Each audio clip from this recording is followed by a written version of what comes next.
So I watched another video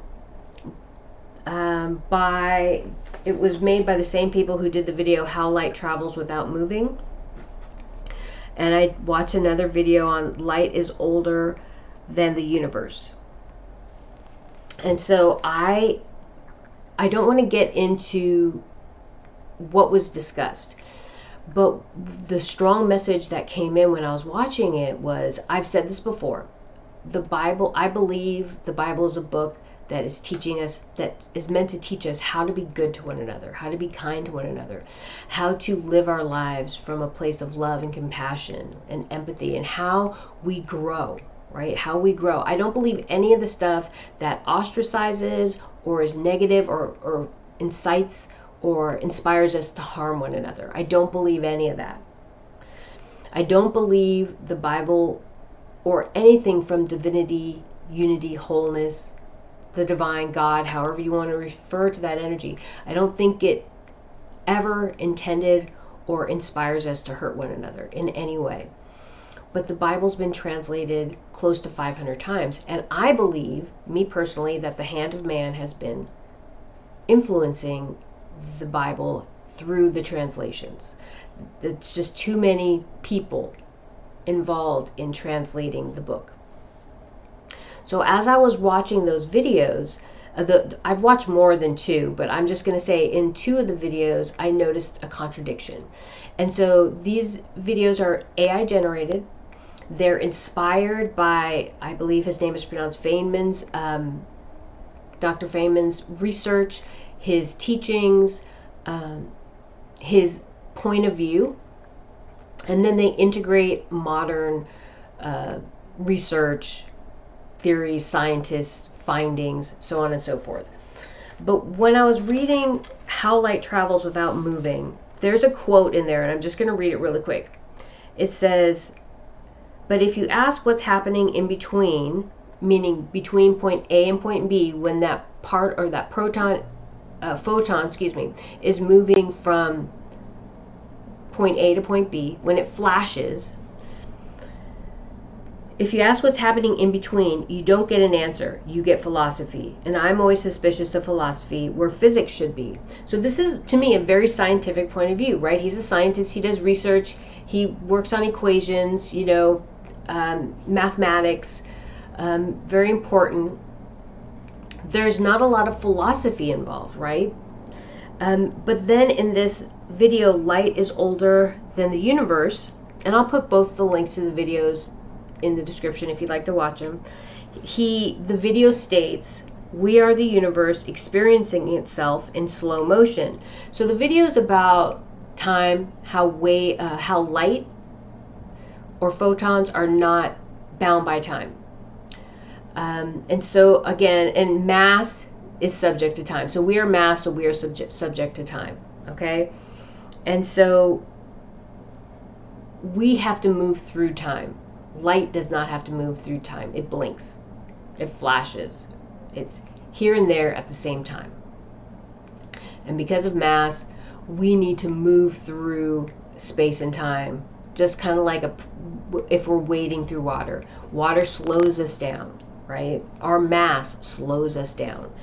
And so this comment, "We are the universe experiencing itself in slow motion," to me is very philosophical, right? Because in that other video he said, I shouldn't say he, because he's not saying it, it's an AI. In that previous video, the AI says, I'm dubious, what does it say? I'm always suspicious of philosophy where physics should be. But I believe this statement in and of itself, the universe experiencing itself in slow motion, is philosophy. The universe is experiencing itself. We've personified the universe. This is my point. My point is, what I'm seeing is an interjection of opinion where science should be.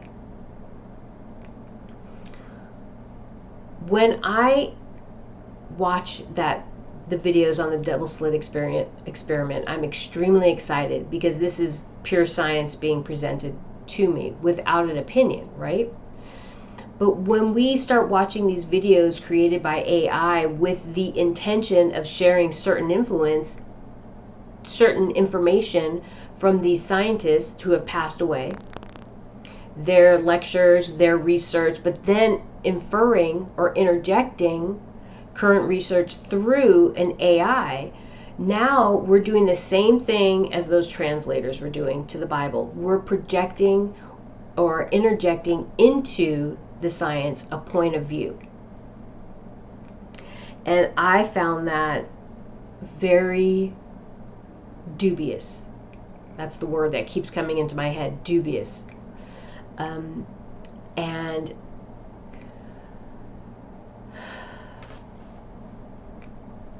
I just feel like this is important to say. I'm noticing so much like very subtle manipulation.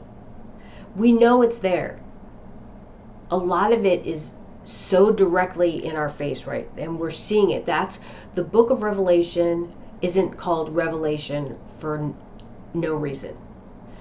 The book of Revelation tells of a time where the truth will be revealed. So we're going through a massive phase of truth being revealed, and it's very difficult for us to see. It's right in our face. It's not buried anymore. It's right in our face. But at the same time, as we're going through this process of revelation, there's this underlying shift happening through AI, where we are so enamored with, I love AI, by the way. I love using it. I love the information. I'm very cautious when I use it, but I just love how it integrates and makes the information accessible. But again, we have to be very careful, because I see how this AI, these systems are interjecting points of view, interjecting opinions, interjecting gently, very softly, very subtly, information that's not pure science and not pure research. So after I did a fair this weekend, and after the fair this weekend and this whole week, I felt very strongly that I need to do the class on clearing, centering, and balancing your energy, and tapping into your intuition, because it's so subtle, but it's pervasive. And I have resisted doing it because I feel so deeply, so strongly that we need to find our own path. We need to find the things that resonate with us and utilize those tools to help us tap into our intuition, tap into the divine consciousness, tap into the higher self, all these things that I went through to understand my own journey. I feel it's so important for people to find what they need. I was strongly guided not to take classes. I was strongly guided not to do anything. I read a few books, but most everything that I know has come through intuitively. But honestly, I had to say to myself, I took a class. I took that Psychic 1 class that taught me about the clairs, and we did a guided meditation. And so I had a foundation to build from. And so I feel really important. I feel it's really important that I offer this class, just if for no reason, to give people a foundation, a place to start from. And I believe a lot of the people who are probably watching this video, and this would definitely be an entry-level class, but I felt so strongly after the visions I had this week, and after epiphanies I've had, and after some of the readings I did this past weekend, it was strongly needed. It was definitely needed. So I'm gonna work on that. But anyway, it should be, I should have something put together by the end of this week. I have taught this before, but like I said, I just want people to honor their own intuition, and I really try hard not to influence. There's no right way. There's no one right way to do anything. It's what resonates with you. That's so important. But I do feel it's important to help people find a foundation to build from, to start to seek what resonates with them and what works for them. Okay? All right. Give me a minute. Let me see if anything else comes in.